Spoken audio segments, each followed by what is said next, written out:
뉴스브리핑 시작합니다. 최근 차량용 반도체 대란으로 인해 국내 공장들이 연쇄 셧다운 상태를 맞고 있습니다. 차량용 반도체 수급난은 코로나19로 인해 시작됐습니다.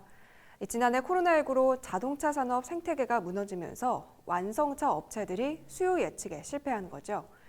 뒤늦게 완성차 회사가 반도체 발주에 나섰지만 수익성이 높은 휴대폰, 가전용 반도체에 밀려서 생산 순서가 뒤로 밀렸습니다. 여기에 미국 텍사스 한파로 삼성전자, 인피니언, 텍사스 인스트루먼트 등 반도체 공장의 생산 라인이 멈췄습니다. 세계 3위 차량용 반도체 제조업체인 일본의 르네사스 공장에선 화재가 발생했고, 대만 TSMC 공장은 가뭄으로 인한 물 부족으로 공장 가동에 차질이 생겼습니다. 수급 차질이 가장 큰 품목은 전장 시스템 제어를 수행하는 MCU입니다. 반도체 설계, 생산, 모듈 시스템 제작, 완성차 양산으로 이어지는 그 과정 중에서 생산의 병목 형상이 발생해버리게 된 거죠. 국내에서는 한국 GM이 부평 공장의 조업을 전면 중단한 데 이어서 현대차가 아산 공장을 또다시 멈춰 세우기로 했습니다. 임금 손실을 우려한 노조 측의 휴업 반대에도 생산 중단은 불가피한 분위기입니다.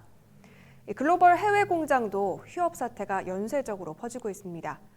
미국 GM, 도요타, 포드 등도 감산에 돌입하거나 공장 문을 한시적으로 닫고 있습니다. 정부가 차량용 반도체 수급 차질에 대응하기 위해 단기간에 사업화가 가능한 품목을 발굴해서 우선 지원하기로 했는데요. 관련 예산은 내년에 대폭 증액된다고 합니다. 홍남기 부총리 겸 기획재정부 장관은 16일 제8차 혁신성장 빅3 추진회의를 주재하면서 기존 차량용 반도체 수급 대책에 이어 추가 과제를 발굴해 집중적으로 추진할 것이라고 말했습니다.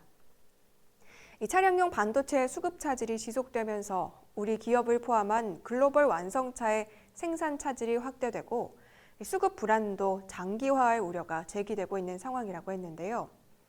그러면서 단기간 사업화가 가능한 품목을 발굴해 소재, 부품, 장비 사업을 통해서 우선 지원하고 내년에는 관련 예산을 대폭 증액하는 방안을 추진할 것이라고 밝혔습니다. 이어서 미래차 전력 소비 확대에 대응하기 위한 신규 연구개발 예산도 지원할 것이라고 덧붙였습니다. 홍 부총리는 또 미래차, 반도체, 연대협력회의체를 통해서 수급 안정 협력 과제를 발굴하고 4월 중에는 중장기 차량용 반도체 기술 개발 로드맵을 수립하기 시작할 것이라며 인허가 절차를 개선하고 재정세제를 지원하는 등 업계 건의사항을 최우선적으로 해결하고 종합 검토가 필요한 사항은 상반기 발표될 K반도체 벨트 전략에 반영하는 방안을 추진할 것이라고 말했습니다. 이날 회의는 전날 문재인 대통령이 주재한 확대 경제장관회의 후속회의로 열렸습니다. 한편 이런 상황에서 미국과 중국 등 반도체 기업들은 적극적 정부 지원 속에 성장하고 있는 데 비해서 삼성전자, SK하이닉스 등은 각계 전투로 힘겹게 싸워나가고 있다는 목소리도 적지 않습니다. 미국, EU 등 강대국들은 대만과 한국 등 아시아 국가들이 쥐고 있는 첨단 반도체 주권을 미국 주도의 반도체 산업으로 만들어갈 것을 노골적으로 드러내고 있는 상황입니다. 지난달 인텔이 파운드리 시장 진출 발표 사례가 대표적인 사례입니다. 인텔의 파운드리 진출은 미국 정부의 주도, 미국 정보통신기술 업체들의 전폭적인 지원을 바탕으로 이뤄졌는데요. 반도체 업계 관리자는 기업들이 바라는 것은 간담회 초청장이 아닌 미중 패권 경쟁에 대응할 현실적인 국가적 전략과 투자, 인력 양성 지원 방안이라고 전했습니다. 다음 기사입니다. 사는 동안 재산의 절반을 기부하겠다고 공언한 카카오 창업자 김범수 의장이 기부를 위한 본격 행보에 나섰습니다. 지난 16일 김범수 카카오 이사회 의장과 K큐브홀딩스가 5천억 상당의 카카오 주식을 시간외 대량 매매 처분한 건데요. 이날 카카오 공시를 보면 김 의장은 카카오 주식 172만 8,608주, K큐브홀딩스는 259만 2,913주를 각각 11만 5,700원에 시간외 매매했습니다. 총 432만 1,521주로 5천억 원의 상당의 주식을 매매했는데요.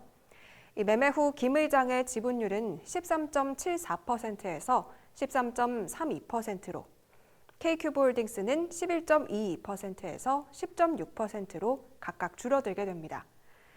김 의장은 지난 2월 앞으로 재산의 절반 이상을 사회 문제 해결을 위해 기부하겠다고 밝힌 바 있습니다. 이어 지난달에는 자발적인 기부 운동 더 기빙 플래지를 통해서 공식 기부 서약을 하기도 했는데요. 이 서약서에서 김 의장은 사회적 기업이나 재단을 통해 사회 문제 해결에 적극적으로 나서는 100명의 혁신가 발굴, 또 미래 교육 시스템에 대한 대안, 빈부격차로 기울어진 운동장 문제 등을 해결하겠다고 밝혔는데요. 김 의장은 카카오크루 대상 간담회를 통해서 기부금을 묵혀두는 개념이 아니라 필요한 곳에 바로 써나가고 싶다며 몇 천억 원 수준을 쓰는 규모로 대규모 자본을 투입해 몇 가지 사회 문제라도 풀 수 있으면 좋겠다고 했습니다. 이 카카오 관계자는 이번 블록딜을 통해 마련된 재원은 상반기 재단 설립을 포함해 지속적인 기부 활동에 사용되며 개인 용도로도 일부 활용된다고 전했습니다. 한편 더 기빙 플래지는 2010년 빌 게이츠 마이크로소프트 회장과 그의 아내 멀린다 게이츠, 워렌 버핏 버크셔 해서웨이 회장이 재산의 사회 환원을 서약하면서 시작한 자발적인 기부 운동입니다. 기부를 약속한다는 의미로 세계 부호들이 생전이나 사후에 재산 절반 또는 그 이상을 기부하겠다고 약속하면 더 기빙 플래지의 회원이 될 수 있습니다. 자산이 10억 달러, 약 1조 1천억 원 이상이면 재산의 절반 이상을 사회에 기부한다고 약속해야 캠페인에 참여할 수 있는데요. 즉, 최소 5억 달러 이상을 기부해야 하는 것이죠. 현재 25개국 220명이 서약을 했습니다. 테슬라의 창업자 일론 머스크, 페이스북의 창업자 마크 저커버그, 더 버진그룹 창업자 리처드 브랜슨 등이 서약에 참여했고, 한국인 최초로 배달 어플리케이션 배달의 민족 창업자 김봉진 우아한 형제들 의장이 재산의 절반인 5,500억 원을 기부하겠다고 밝히면서 2021년 2월 더 기빙 플래지로부터 공식 서약자로 인정받았습니다. 또 그해 3월에는 김범수 카카오 이사회 의장이 재산의 절반인 5조 원 이상을 기부하기로 서약하면서 220번째 기부자로 이름을 올리게 됐습니다. 뉴스브리핑 여기서 마칩니다. 고맙습니다.